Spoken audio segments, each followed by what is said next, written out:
Hi world, good day. Today is the 21st of May. I have come to my cabin after working few days and I slept better and got up late, had breakfast, and I have come out now. I have lots of work here in my cabin. It's not only relaxing here, so in the beginning of the summer it's always lots of work, 75% work and 25% relaxing, but I love it.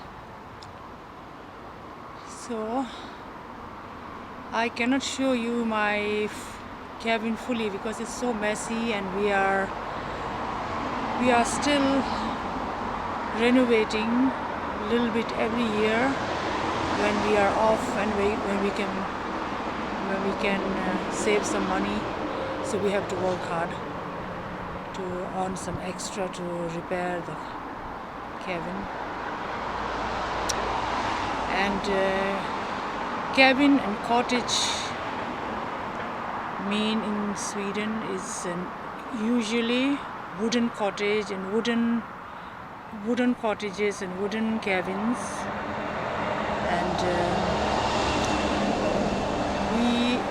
this summer cabin is a whole area with 146 cabins here, and some places have more than 200 cabins also. So such areas are all over the country, or even in other countries like Germany. I know. I don't tell you that I don't know about the Germany I know about because I saw the cabins and people told me also. And I'm trying to stand in the shade since I cannot stand heat. It's extreme heat during the day. And wooden cottages are very traditional in Sweden and Europe, especially in Sweden, because it was wooden houses long time ago. Regular people living in wooden houses, very simple, not insulated, and wooden cottages, wooden cabins. And these houses gradually became summer cabins and summer cottages. But this area, like I'm telling you, this is called Fritidskoloni, Fritidsstuga. From the beginning it was, we don't own the land, the municipality own the land, and we lease it for 5 years at a time or 10 years at a time.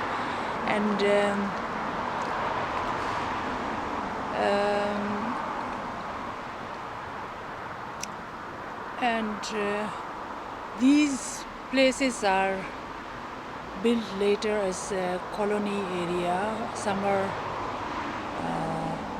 colony. Or in the beginning it was vegetable gardens for people don't have or didn't have houses, own houses and gardens.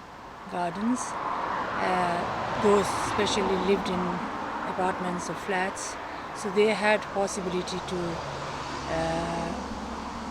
agriculture a little bit during the summer, and they can go to and spend their time during the summer holidays. School kids, for example. I have road behind my cabin. It's in the countryside, but we have the small highway also, which lead to several different small municipalities and villages. So gradually, the vegetable gardens, you could rent for rent for whole summer from the municipality at a very reasonable rate, and later they build small cabins or small sheds where you can have like rain shades, or you can have your tools, small tools, not that expensive tools, only for gardening. And then they build houses, small cabins with drainage system which works only during the summer, because since our winter is extremely cold, freezing cold, so you cannot flush any liquid in the drainage systems because it will break and cause lots of money. So that's why later they built these small houses, and people were allowed to build, and the restrictions were not that big, and people could build. And some in this area, before they had rules and regulations, some people built, they were lucky, so they could build much bigger, 3 or 4 houses. These are the oldest ones, and these houses are built without much regulations, so they are bigger than my apartment. And later the rules and regulations and laws came that people can build only 40 square meters or 50 square meters with basement in this area. But other places, I don't know, they have other restrictions. Similar such places, I think we have 20 to 30 such areas in whole Gothenburg. Like I told you, in this area we have 146 cabins, and all of them are wooden, and wooden houses and wooden cabins were, as I told you, is traditional, is classic Swedish traditional, and long before, when regular people lived in such houses, because the wood was cheaper, and Sweden was and still covered more than 50% by forests, so it's easier to build and easier to handle. So people build in those days, and still people build. And now cottages were not allowed to build with concrete materials, not fully concrete. The basement and the certain level from the basement up, it was allowed to build with concrete, and rest should be wooden, and because it melts in the environment. It's always in the countryside. Usually they are located in the countryside, these areas, and our is located fully in the countryside and in the forest. We have forest and a small creek from 10 minutes walk from here, but it's dirty water. So, but behind me there was a small road long before, but now it has become a small highway. So it doesn't feel like in the countryside on my kitchen side, but other side feels like in the countryside. You can relax, but it's very convenient for me because outside behind my kitchen, outside of my kitchen, I can just walk down the stairs. Then I have bus stop. I can choose between 2 to 3 buses. At daytime they leave, one bus leave every 20 minutes and the other bus leave every 15 minutes. But at night it will be more seldom. But you can take another tram, you can take another bus or tram, 25 minutes walk from here. Then you can take walk to this place. So it's convenient. So Swedish cottages, Swedish cabins means most of the time 99% should be wooden ones, and the classic traditional color is always red, and the window, the body of the cottage or the cabin, and the window should be white. And to maintain that tradition, I have chosen to keep my cottage also, my cabin also, red and white windows. When I bought, it was red, but the windows were mixed. Some were green and some were white and some were just not painted, oiled but not paint with colors.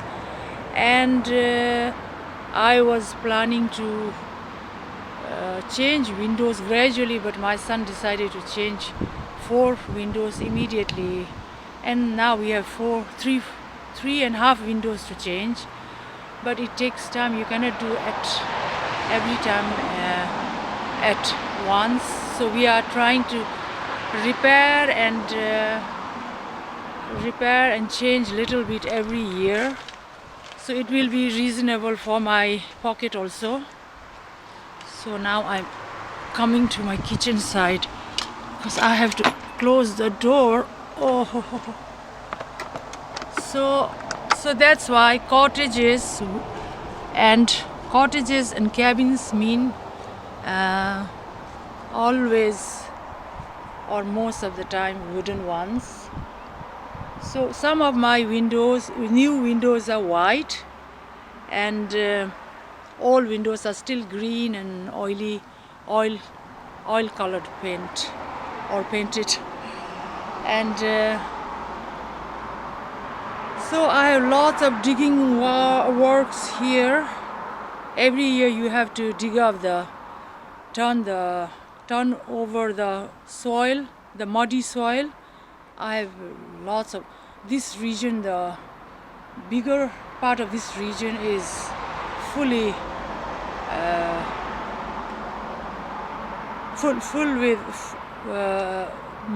muddy soil, and I didn't know about that before I bought the cabin. I thought it will be same soils everywhere. So when I started digging, so it was so much mud. It's good to have that mud for clay, making clay stove like in Asia. But to culture or agriculture in this soil, this kind of soil, is very difficult. It's so hard. Every year when you come here in May to dig and re-dig, and when you want to sow and plant, it's so heavy. I can manage it, but you have to, it hasn't been rained